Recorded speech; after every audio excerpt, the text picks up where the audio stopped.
it was nice at first, just Yeah. because I was like, okay, your quality of life automatically improves when you stop touring. Obviously, the bank account goes up, so which is nice. But yeah, sad. you kind of, I had like a full identity crisis, and I was like, who am I if I'm not, Tim from Within the Ruins, and just kind of work through all that, with the therapy, the whole nine and stuff. I was going to ask you that. You went to therapy for. Yeah. I did a couple of stints in therapy, which was really helpful, super helpful. Kind of learned how to deal with major life changes. Because at the time when I had to leave and stop touring, like I would just like overstress myself and my blood pressure would skyrocket, and like I would drink too much and like just didn't handle life, like major life changes very well. So just kind of navigated that and learned a lot of like meditation practices and stuff like that, which I still practice to this day, a lot of breathing stuff, and kind of evens you out. After a while, like I said, I would do some guest spots and stuff like that, but then it was time to like take it a little bit more seriously and make music more consistently, and that's when Bloodthrone came to fruition. And super happy to be back at it with like a very manageable pace. Yeah, that's definitely important. I mean, I kind of, musicians, I feel like that same like identity crisis. I know some like baseball players who are like same thing. They're pro, minor league, and like that ends, and they're like, what do I do?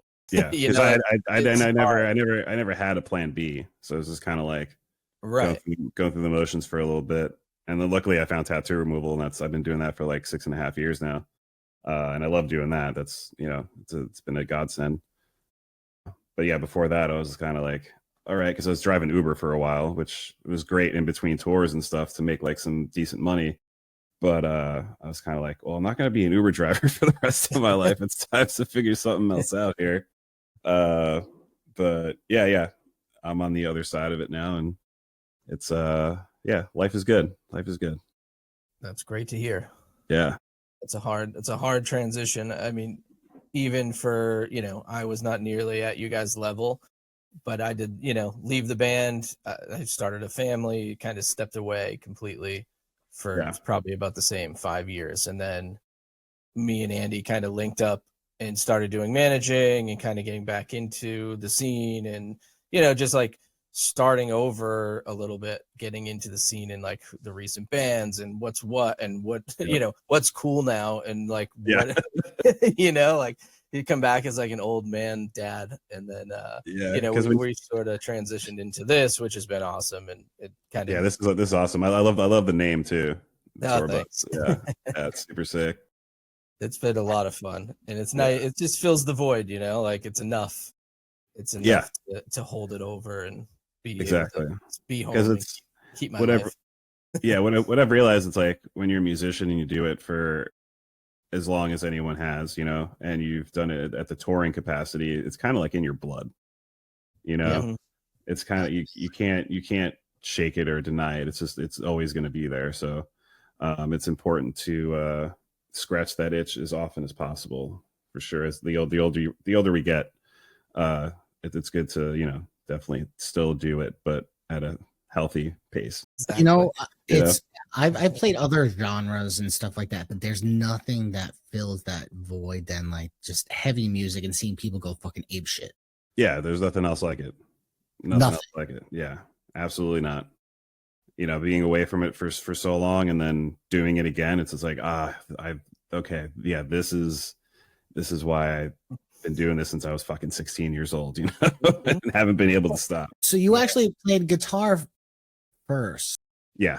So did you actually assist in the writing for Within the Ruins? Not really, because Joe is kind of the mastermind of the band.